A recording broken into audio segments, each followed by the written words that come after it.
ఈ పూజలు, యజ్ఞాలు, యాగాలు, హోమాలు, వ్రతాలు, దానాలు, ధర్మాలు, దీక్షలు చేయడం వల్ల గొప్పది ఏదైనా ఉందా అంటున్నాను నేను. కానీ భగవంతుడు కోరుకునేది ఏమీ కాదు. మనలందరినీ కూడా ఈ భూమిపైకి తన ధర్మాన్ని కొనసాగించడం కోసం పంపించాడు. ఆ ధర్మం విలువల్ని మనం కట్టుబడి బ్రతికినప్పుడు మాత్రమే మనం నిజమైన మానవులుగా గుర్తింపు పొందుతాము తప్పితే బొట్లు పెట్టించుకొని భక్తులను చెప్పుకుంటే మాత్రం దానివల్ల రూపాయి లాభం లేదన్నమాట. ప్రపంచ దేశాలన్నిటికీ కూడా భారతదేశం పూజాగది అని చెప్పాడు వివేకానంద స్వామి. ఏం చెప్పాడు? ప్రపంచ దేశాలన్నిటి కూడా భారతదేశం పూజగది. ఎందుకు? ఈ దేశంలో వేదాలు పుట్టాయి, ఈ భారతదేశంలో 4 వేదాలు పుట్టాయి, ఈ భారతదేశంలో రామాయణం పుట్టింది, ఈ భారతదేశంలో భగవద్గీత పుట్టింది, ఈ భారతదేశంలో రాముడు పుట్టాడు, ఈ భారతదేశంలో కృష్ణుడు పుట్టాడు, ఈ భారతదేశంలో ఉపనిషత్తులు పుట్టాయి, ఈ భారతదేశంలో భారతం పుట్టింది, ఈ భారతదేశంలో శాస్త్రాలు పుట్టినాయి, ఈ భారతదేశంలో మహామహులు, మహర్షులు, తపస్సులు, యతులు, సాధువులు, సజ్జనులు పుట్టారు. అంత గొప్ప జ్ఞానం కలిగినటువంటి జ్ఞాన భూమి కాబట్టి, ఇది వేదభూమి, కర్మభూమి, తపోభూమి కాబట్టి ఈ దేశం అనబడేటువంటిది ప్రపంచ దేశానికి పూజాగది అని చెప్పాడు వివేకానంద స్వామి. ఈ ఎక్కడో పై దేశాల్లో అయితే గుళ్ళు గోపురాలు ఉండకపోతాయేమో కానీ మన దేశంలో 18 అష్టాదశ శక్తి పీఠాలు ఉన్నాయి, 12 జ్యోతిర్లింగాలు ఉన్నాయి, మహామహిమాన్వితమైనటువంటి స్వయంభూ క్షేత్రాలు ఉన్నాయి. తిరుపతి వెంకన్న స్వామి ఉన్నాడు, సింహాచల అప్పర స్వామి ఉన్నాడు, అన్నవరం సత్యనారాయణ స్వామి ఉన్నాడు.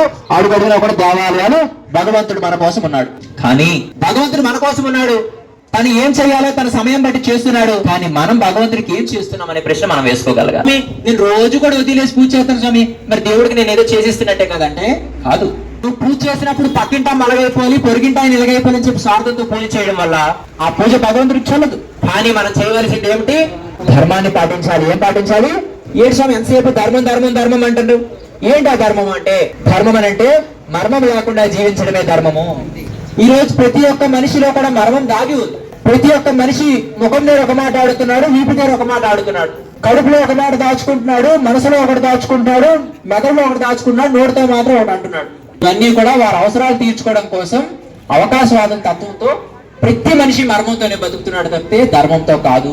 ధర్మం అంటే ఏమిటి అని అంటే, కన్న తల్లి ప్రేమ ఎంత నిస్వార్థంగా ఉంటుందో అదే ధర్మం. చిన్న పిల్లల యొక్క నవ్వులో ఎంత నిష్కల్మషం ఉంటుందో అదే ధర్మం. ఒక దేశవాళీ గోవు పాలలో ఎంత స్వచ్ఛం ఉంటుందో అదే ధర్మం.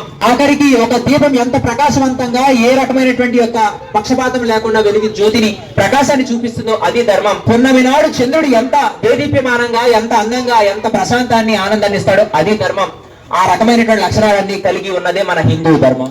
కేవలం కదిలినటువంటి రాతి విగ్రహాలను గౌరవించమని మాత్రమే చెప్పడం లేదు.